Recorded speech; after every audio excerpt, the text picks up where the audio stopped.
Another question for Jeshua.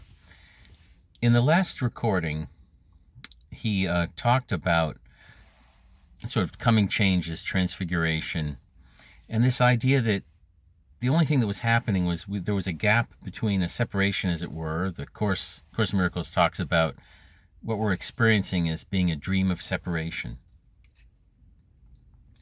And Jeshua seems to be describing that, this is obviously me, Dave, talking, as just a separation from the awareness that heaven is already present. And what that means in practical terms for us is a separation from the awareness that everything that is occurring is an exact expression of our, what he calls holy will.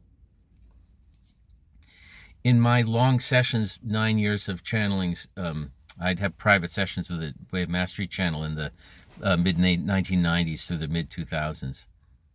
And the final lesson for me, and I feel like I can't repeat this enough, was nothing is occurring that isn't God's will.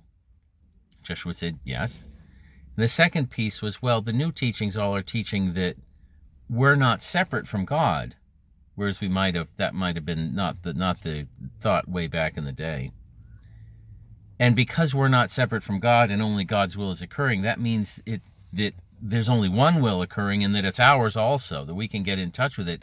So that, very plainly put, nothing's occurring that isn't our will. And that means everything. It means the weather. It means everything. It means, everything. The disease and the war and the prosperity and the planets colliding, whatever's occurring is an expression and illustration of our will. And what needs to be healed is any perception that that's not true. Any wounding around the idea that we're victims, or attachment to the idea that we're victims, or that anything could occur that's out of alignment with love, because it's a very loving explanation and story that only what we're desiring is occurring. And obviously we're not talking about as human beings in our consciousness. We're talking about at the level of soul. Much bigger picture. But the work is getting rid of the gap between our perception of ourself and our understanding of our soul, our reunifying those things. And this statement, like the final teaching, I call it, that Jeshua's not calling it that, I'm calling it that. For me, it's the final teaching, is that nothing's ever occurring that isn't my will. So the question whenever I'm in conflict is, okay, well, how is what's happening that doesn't seem like it's what I want? How must it be what I want? And when I live in this way for a little while, I start thinking, wow, it's so different. And it starts feeling like what they talk about as living in the kingdom. Wow, wait a second. If everything's happening is what I want, and all I need to do is realize that truth, that's very different from the way I've been operating as a student. I might think to myself, or you might think to yourself even. So, wow, what would it be like to live in that awareness on a consistent basis? And this is the closest thing I've experienced to what's called living in the kingdom. And I just get little glimpses of it. So the question is this, and I'm asking it. Jeshua, what would it be like to live in this awareness consistently, to live in the kingdom consistently, to live in the awareness that, wow, all that's ever occurring is my will? Wow, that's amazing. And if that's true, if I really am willing to believe that, or even really consider it, what is that like? What's it like living like that all the time? And I'll share that it means, well, you don't have anything to worry about. And what would it be like if that were true? And it's about, nothing has ever occurred that isn't all of our will. Because the will there aren't lots of separate wills. There's one will expressing itself in lots of ways. And we can all be in touch with that when we want to end our unique personal dream of separation. So that's the question. I'm going a long way here on my own warm-up to the question. But the question is, Jeshua, what's it like to live in the kingdom? This awareness that there's no separation from what is occurring and what I want. Okay, there's the question, and we'll do the quiet prayer, and then Jeshua will start. He's just saying ahead of time, this is a big one. This is a major transitional awareness. So you're warned. Turn it off if you don't want to listen to that. Okay, so he'll begin now. So.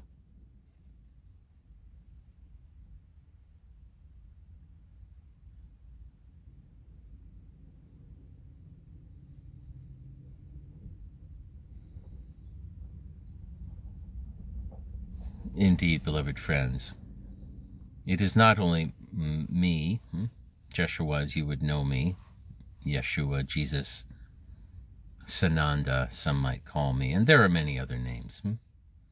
But what could be called a host of heaven comes to address this specific question, because it is indeed a very important question. Long you have wandered from your true home, the awareness of what you truly are. And as this question comes to mind, the mechanism by which you have forgotten yourself is being undone. For you have journeyed into a world, and the world is what you are imagining. You have journeyed into a world of your imagination with the powers given you by the Mother, by the Father, to create entire worlds that you might explore your imagination.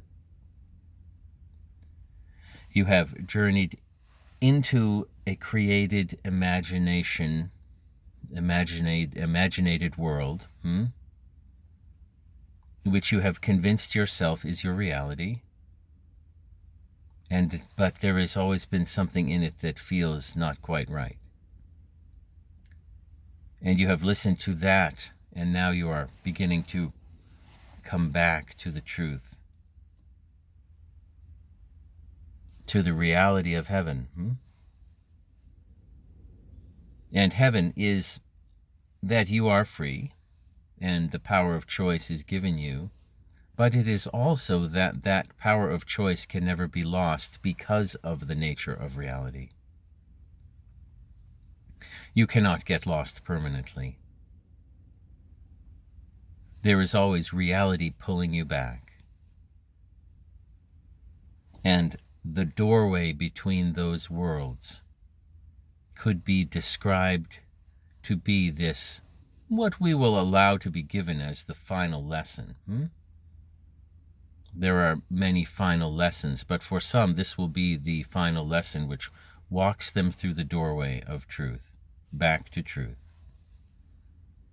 And indeed, what would it be like to live in the truth and the awareness that nothing ever has, nothing is now,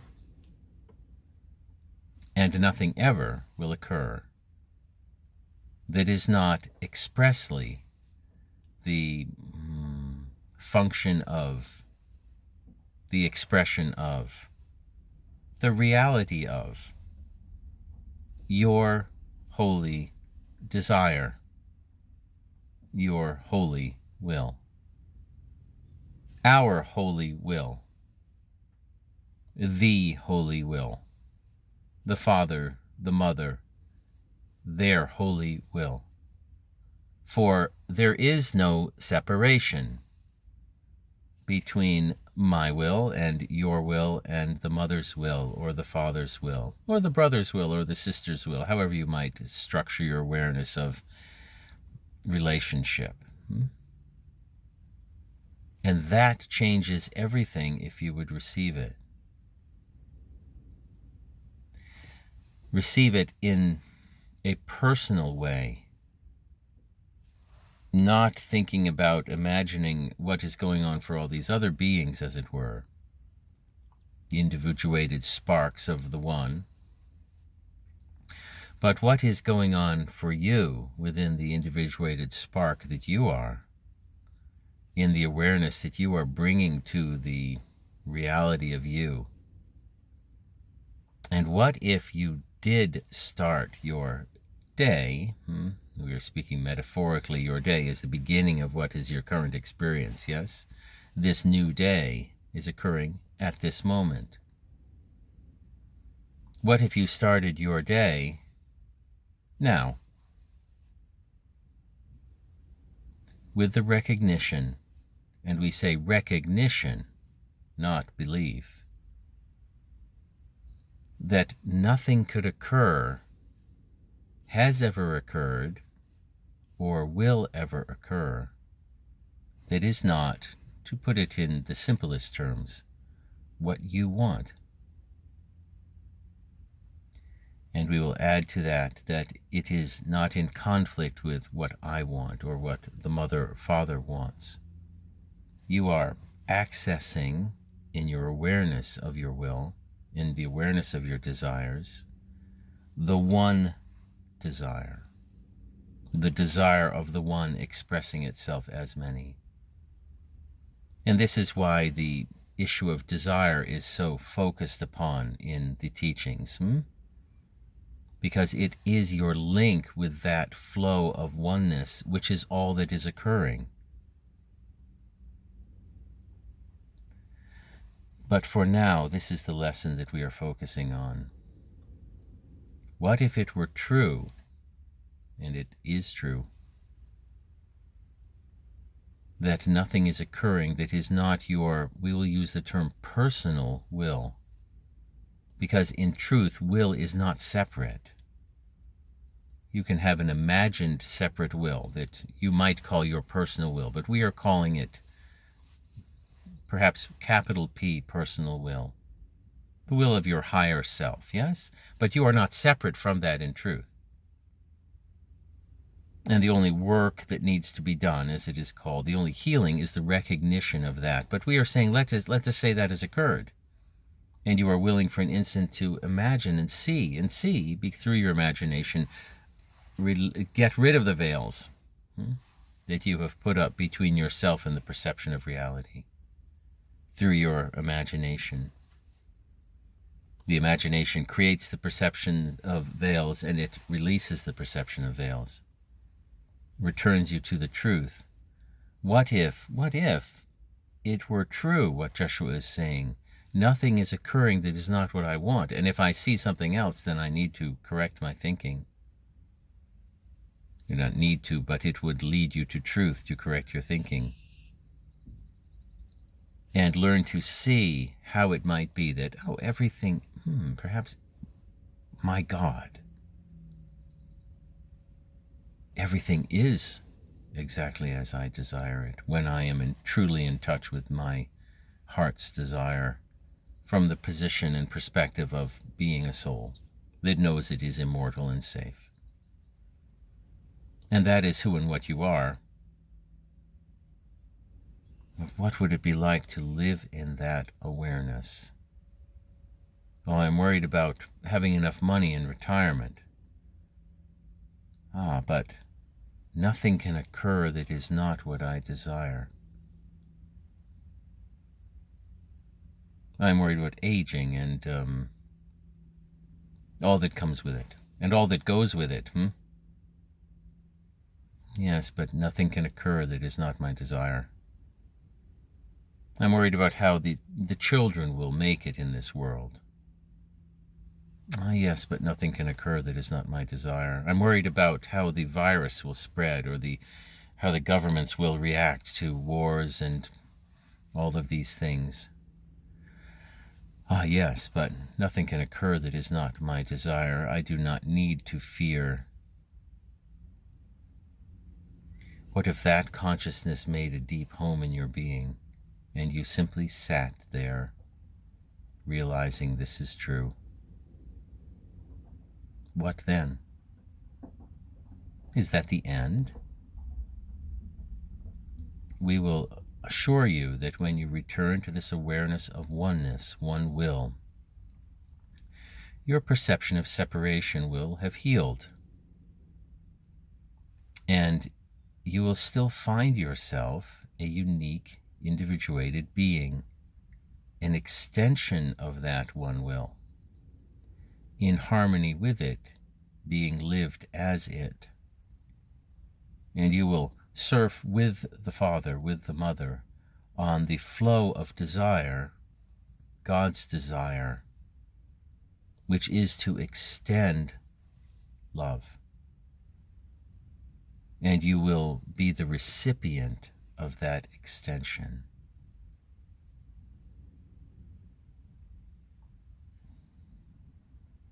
And you will step from joy to joy to joy.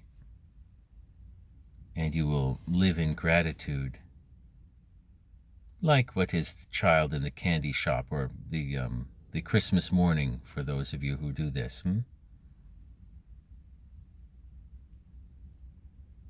Or thinking about going out with a new date with the one who is so attractive to you. Or being able to see the beloved grandparents you have not seen in a year, and so happy to see them.